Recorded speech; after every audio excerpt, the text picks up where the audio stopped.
E olha, fazia tempo que eu não vi uma segunda-feira tão movimentada. Tem anúncio de acordo comercial entre Estados Unidos e China.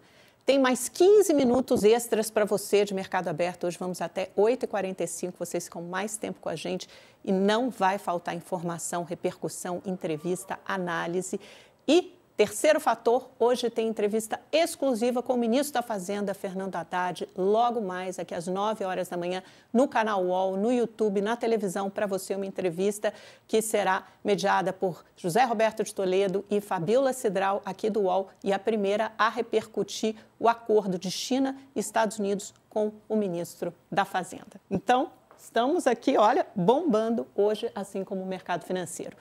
Enquanto o mundo olha para a Suíça com o anúncio dessa desescalada comercial entre China e Estados Unidos, um anúncio de redução mútua das tarifas por 90 dias, uma pausa, assim como para o resto do mundo, Lula está na China para a terceira reunião com Xi Jinping em pouco mais de 2 anos. Na agenda, uma ampla gama de interesses que perpassam negociações comerciais, empresariais e a defesa do multilateralismo. A China virou porta-voz do livre comércio depois que os Estados Unidos abriram mão do protagonismo na ordem mundial que eles fundaram na pós-Segunda Guerra. Brasil e China são vozes influentes, muitas vezes convergentes, em diversos fóruns internacionais, como BRICS, G20, ONU e FMI.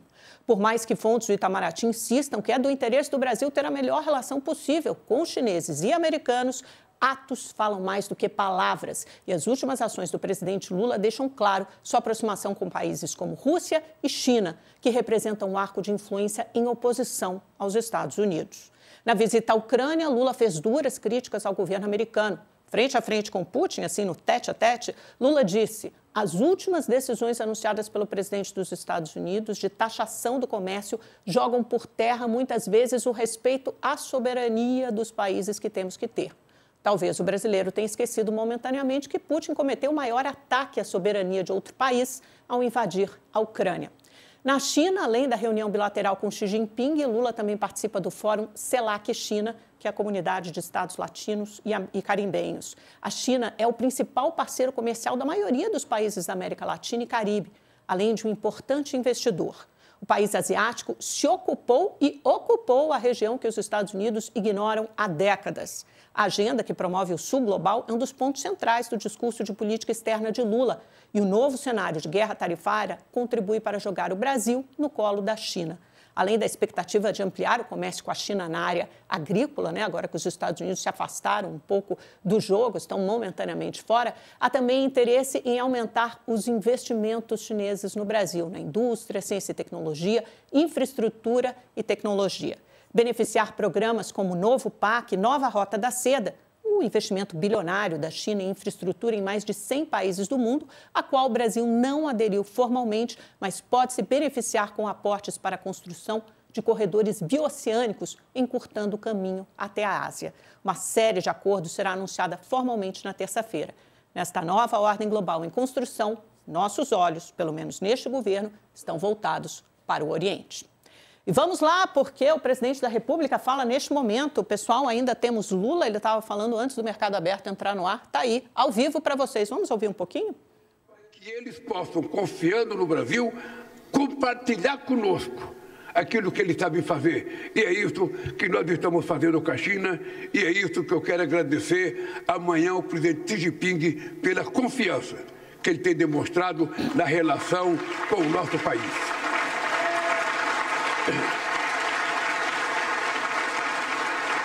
É muito importante dizer para vocês que não existe saída para um país sozinho.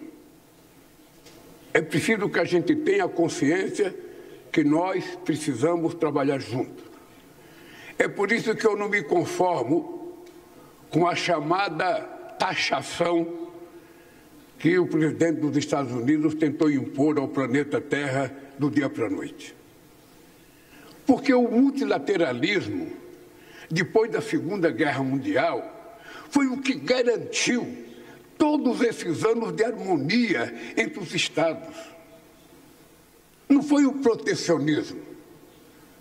O protecionismo no comércio pode levar à guerra, como já aconteceu tantas vezes na história da humanidade. O que nós queremos é o multilateralismo para que a gente possa praticar o livre comércio.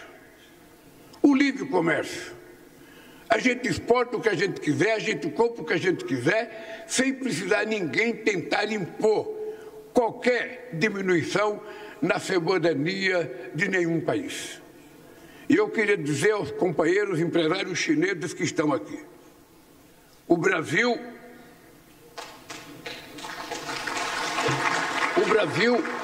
caminha para ser um país imbatível no campo da transição energética.